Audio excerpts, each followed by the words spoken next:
So 2.2, this is where everything comes together from Unit 1 and Unit 2.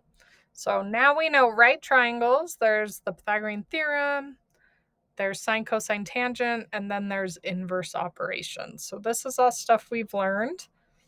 Always use degrees, not radians. The new thing is we're going to talk about angle of elevation and depression. When someone is staring down at something, so say someone's up here, they're looking down, it's called an angle of depression. And we put a line at the eyesight, and then the angle's right here. But if they're looking on the ground, that creates parallel lines, and that angle can be alternate interior and be the same here. So angle of elevation and depression, they're the same angle. So when you're doing these word problems and it gives you one or the other, they're the same. It's always the angle in the triangle that's also out of the triangle. So let's do a quick example. And whenever you start a problem, this whole section is right triangle. So the first thing you should do on every word problem is draw a right triangle, because that's what you're using, and see if you can label where everything is.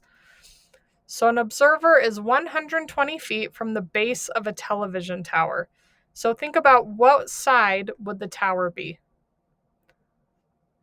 It's the tall one. Here's the tower standing up. And then this is usually the ground. Like 99%, that is the ground. So a person is standing 120 feet away from that tower, and the tower is 150 feet tall. Find the angle of elevation from the top of the tower to where the observer is standing. So from the observer to the top of the tower, this would be my angle. So let's call it angle A, just so we have a variable.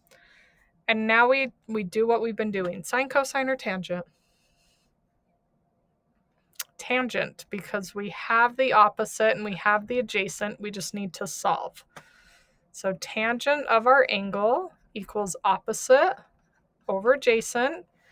And this is what we did in the last section, right? We take inverse tangent of both sides.